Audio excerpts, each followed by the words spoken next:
Right here. Should I probably put it down? I think. Okay, yeah. 3, 2, 1. Check mic. Yeah, it should be on. Yeah, you might have to kill one at a time.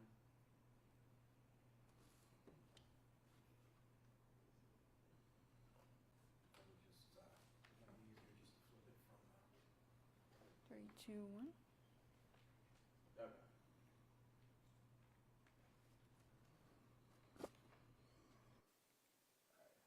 Okay, Claire, go ahead. 3, 2, 1.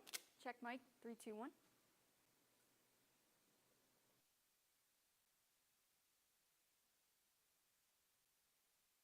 3, 2, 1. 1, 2, 3. Still no. Do you just want me to do my boom mic then? You got some ratings, but Check mic. super loud, I can't hear you.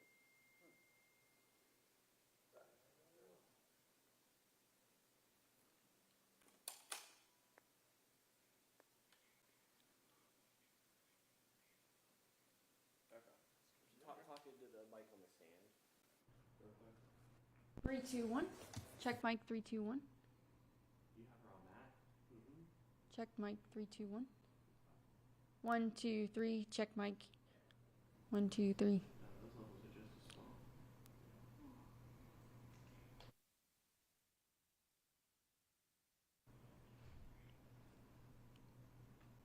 3, 2, 1.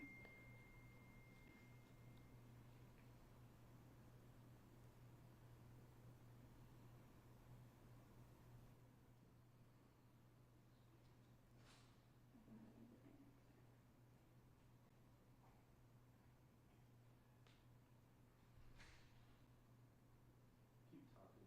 3, 2, 1. We need to keep talking. Check mic. 1, 2, 3, 4, 5, 6, 7, 8, 9, 10, 11, 12, 13. We're here at the City County building where officials are getting ready to start a news briefing following Governor Patrick Morrisey's state of emergency. I think they're getting. We're here at the City County building where officials are getting ready to start a news briefing following the state of emergency last night, declared by Governor Patrick Morrisey following last night's flooding. How about everybody get in place? 'Cause Okay. I'm gonna try to live stream this. All right. We're not gonna start right now. We've got probably about 5 more minutes. 5 more, okay. 5 more minutes, yeah. We're here at the City County building where officials are getting ready to start a news briefing following Governor Patrick Morrisey's state of emergency following last night's flooding. Yeah.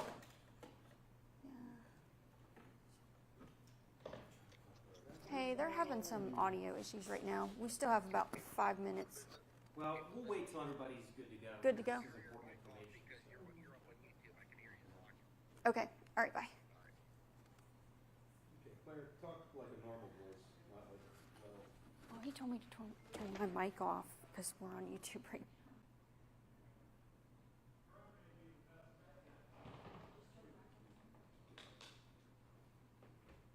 Well, we need to make sure they got levels and stuff. Check the mic up front. Okay. Check the mic up here. Yes. Okay.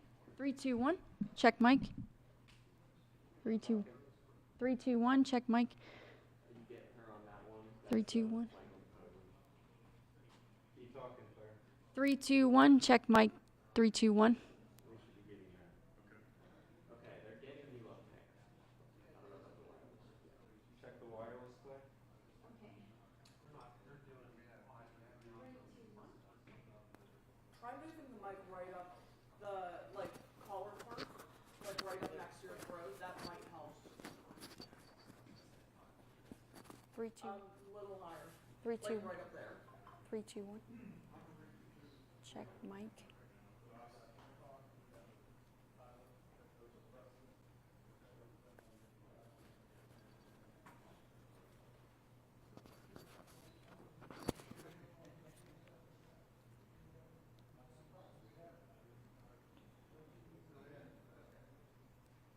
Three, 2, 1. Yeah, you gotta talk like you're gonna talk. Okay.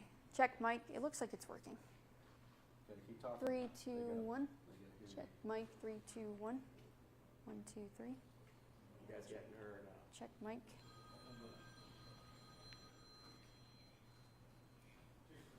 Okay. I think they're. He said you're on.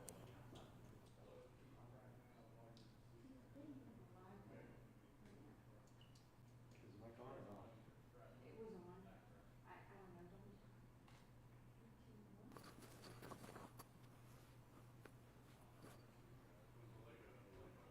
Check mic.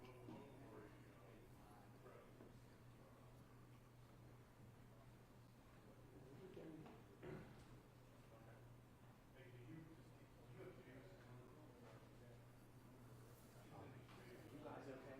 You guys still working on some audio issues? Yes. Yep. Okay. And we can, I think you're just talking too soft. Okay, I'll just talk louder. Yeah. Sure. Just keep playing. Talk louder Okay. and then 3, 2, 1. if that's still soft, then what you want to just try to have it come through it, I guess. Try talking like a little bit louder. Okay. All right. 3, 2, 1. Maybe about 5 minutes to waiting on us to set up or figure out the audio. I'm clearing the over. Okay. Just talk like Yep. you're gonna talk. Okay. Basically, We're here at the City County building where officials are getting ready to start a news briefing following Governor Patrick Morrisey's state of emergency last night on the flash flooding. All right, sounds good. it's still pretty soft, they said. If it's too soft, Dawn said just kill the Claire part. Okay. We're gonna just. Wireless like there's too much trouble, so maybe when they're ready to start the press conference. The mic's up there, right? On, good. Here, I'm gonna do it. Here, I'll check it. I'm gonna do a mic check. Yeah, I'm gonna do a mic check for that one. Check, check. Mic check. Dan, you good? Mic check. 1, 2. Check, check. Yeah, they got you.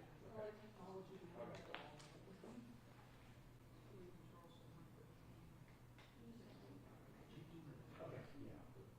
I'm gonna go up and just, because there's some national people that are gonna be watching this, just say who they are and stuff. Could you just make sure that that doesn't fall? For me, yeah.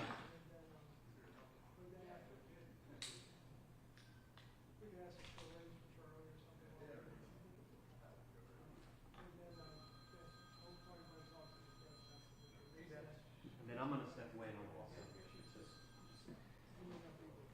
somebody could just watch that for me. You guys are ready to take us, right? Okay.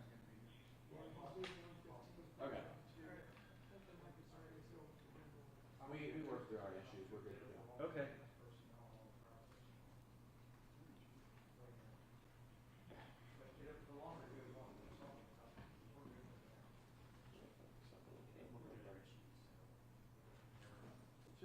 Okay.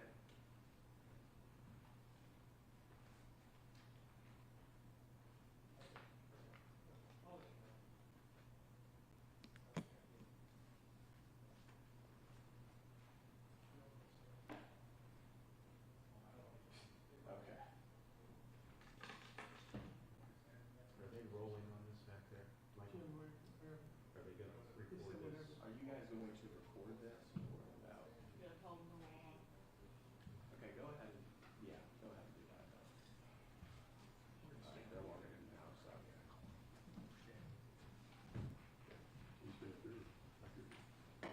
If you guys just wanna stand behind the podium, and, Oh, yeah. probably push over now. Yeah.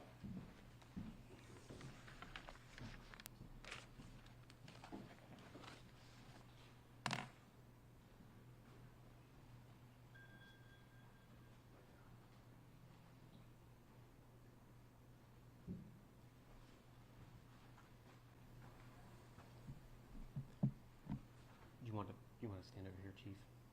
And then I'll go to you first, then Chief second. Everybody good? Good morning, everybody. Thank you so much for coming. We're going to talk about last night's stunning events that unfolded in the city and in the outer parts of Ohio County in the towns of Triadelphia and Valley Grove.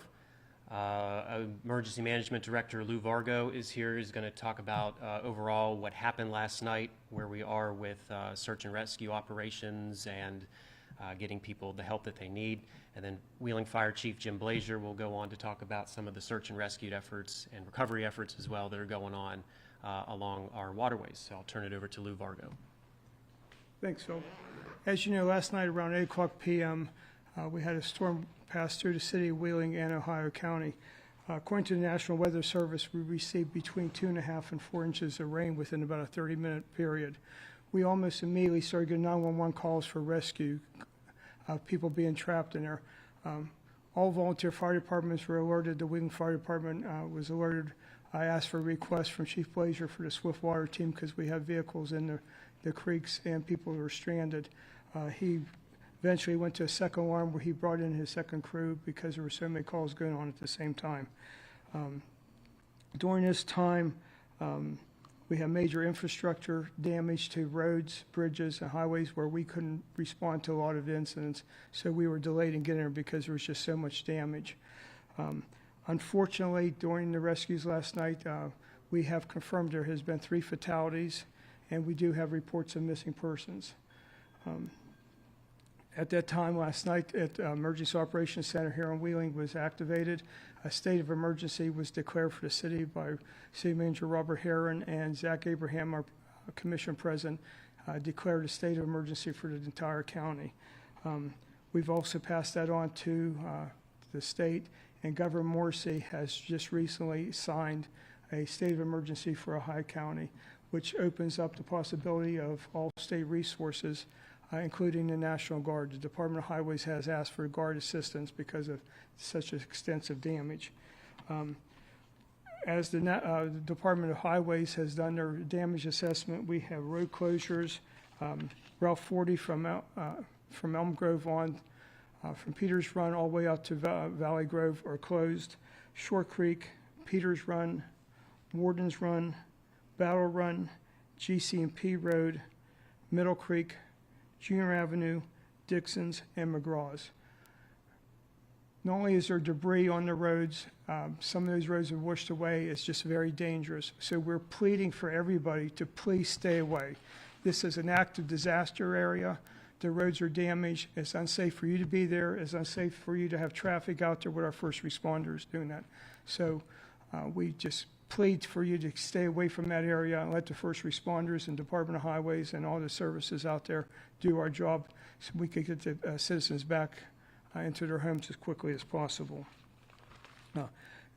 During last night, we did, the Department of Education, Mr. Dunleavy opened up Elm Grove Elementary for a mass care shelter, and we had 12 people there throughout the night, and there are still people there as we speak. Also, American Electric Power reports around 4,000 people without electricity. Everybody's calling, want to know the restoration time for that. You have to understand there's been a lot of natural gas leaks. The electric company is not going to turn on that power until we could get all those gas leaks. Some of those houses may be an explosive situation, but in turning on that power could cause an explosion. So the power company and the gas company are working very closely together to coordinate everything. So once we make sure that those houses are without any type of explosive levels of natural gas, then the power company will start restoring it. But we do have crews coming in. Department of Highways has crews coming in from other counties and other districts to help. But back to what we're doing today is now that we're searching there. I'm going to turn this over to Chief Blazier. We've established a command post up to Reesbeck's and Elm Grove, and that's where he's coordinating all operations in the recovery and the search for the missing people. Thank you, Lou. As Lou stated last evening around 8 p.m., it was a very rapidly changing environment within the county and the city. We deployed our resources, and we were quickly overwhelmed. We had to go to a second alarm, which brought more personnel in to assist. Some very dangerous conditions out there. for some of the rescues we had to make last evening. Then, of course, it got dark, so we performed these rescue operations till into the wee hours of the morning, to where we had things stabilized and had most things searched, at least initially. This morning, we regrouped. We have organized search teams that are searching from the state line to the mouth of the Ohio, or Wheeling Creek at the Ohio River. We're searching the banks. We're searching submerged vehicles, any debris we find along the trail, and so forth. We're using drones, search dogs, and swiftwater personnel, and we have teams organized that are searching sectors that we're trying to recover anybody that's missing. And conditions have improved a little bit on the creek, so it's not quite as dangerous today as it was yesterday. As Lou stated, we would please recommend that if you are sightseeing, to please do not do that.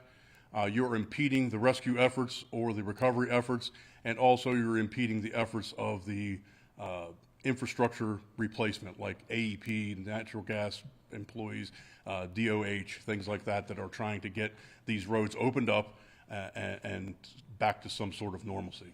So if you could please avoid, there are people that are trying to enter these areas to recover belongings, whatever they can.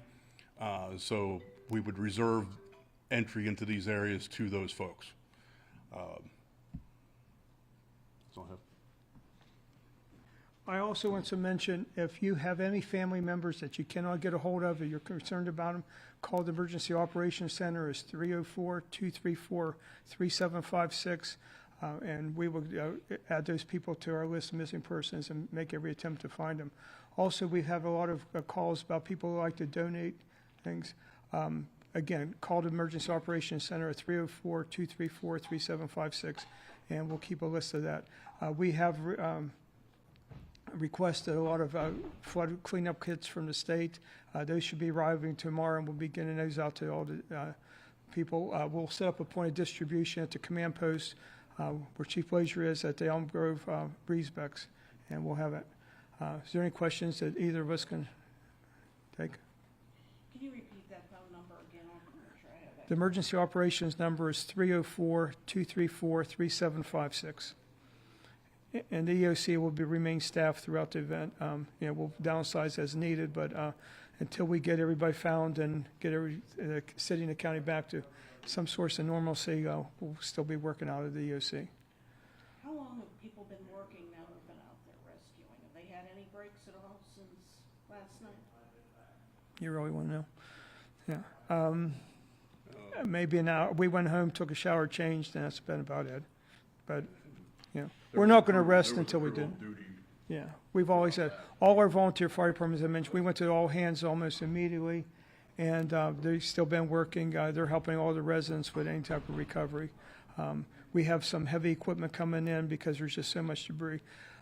The National Weather Service says there's a possibility of another between 1/4 to 1.25 inches rain coming. So one of the priorities of highways is there's so much debris in these bridges that they're impeding the flow of water.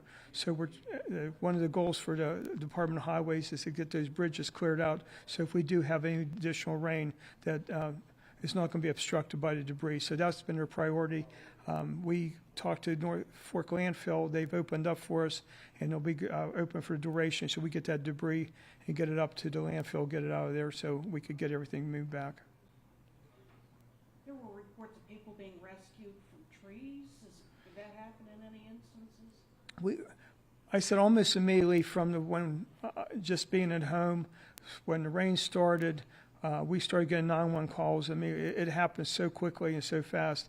I went out to the Dallas Pike Road, and you could just see the water was just. I've been doing this for 35 years. I've seen major floods here in the city and the county. I've never seen anything like this, the way it occurred. But also talking, Chief Blazier was saying he just had a sprinkle at his home. If you talk to people in Belmont County, Marshall County, they really didn't have anything. This cell formed, and it just stopped over Wheeling in Ohio County.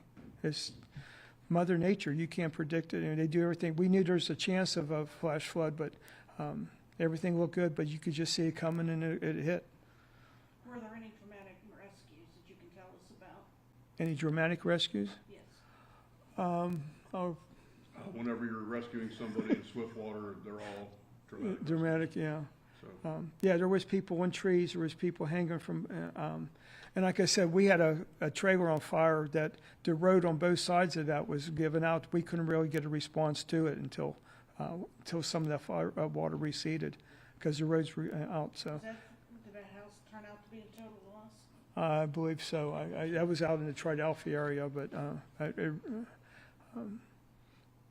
but again, we not only do we have that fire, we've had gas leaks. We had additional ones again today. So again, it's just another reason why it is an active disaster area. And just as Chief Blazier and I were pleading, sightseers is just, it's a danger to yourself to go, because you could be on those roads and the road could give out just by passing. So just please stay away from that area.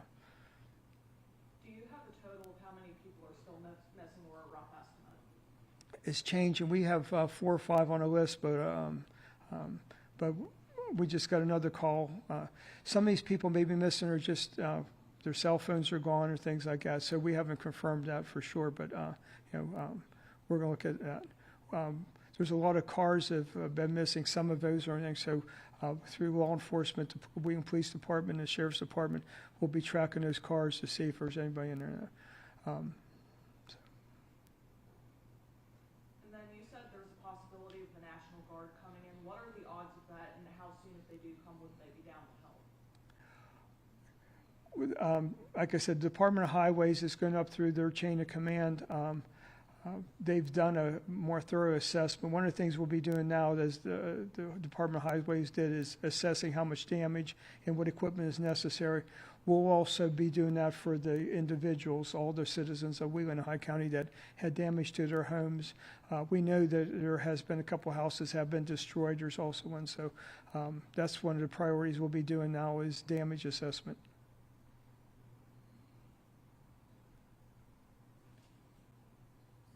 Being traffic rerouted in those areas, I imagine, where there's obviously a lot of flooding and damage still. All those areas, basically from Peters Run to Valley Grove, they're restricted. So we're just staying, 88, there's just damage all over the place. But Highways is going to make every attempt to at least get one lane opened on some of these roads. But right now, there's just, once the water receded, there was probably 5 or 6 inches of mud and gunk just on all those roads. So it's going to take a lot to get all that cleaned up.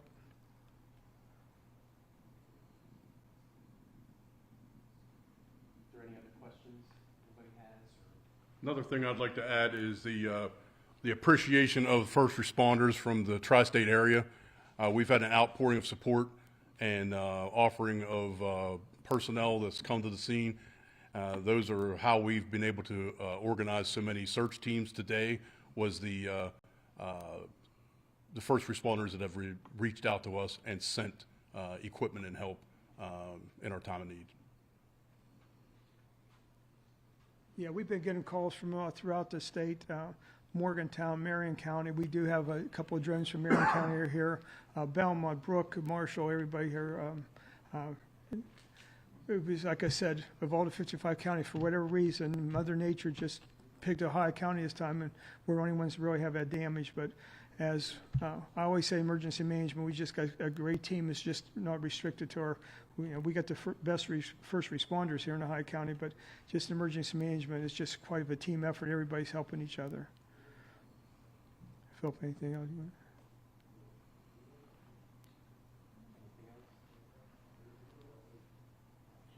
If we wanted to go get photos, where would be some places that would be both safe and important enough for us to go to?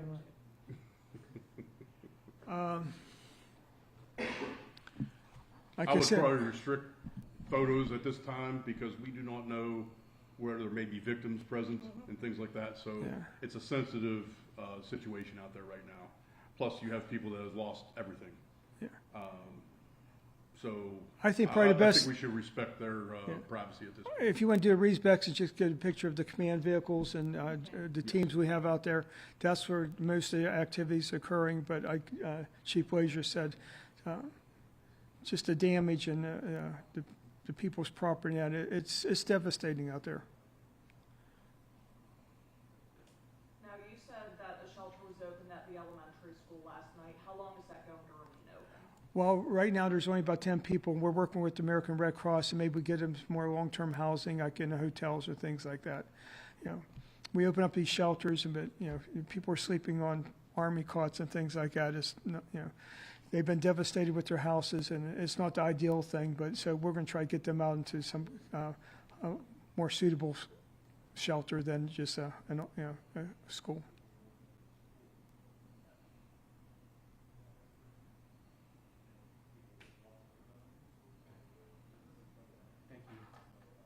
Thank you, guys. Thank you.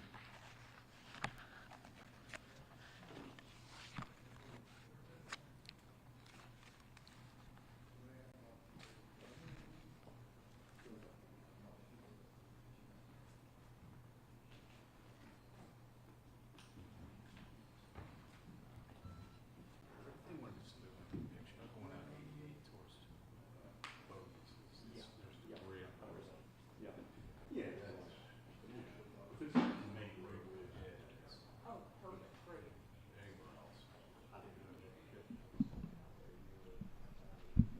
Michelle.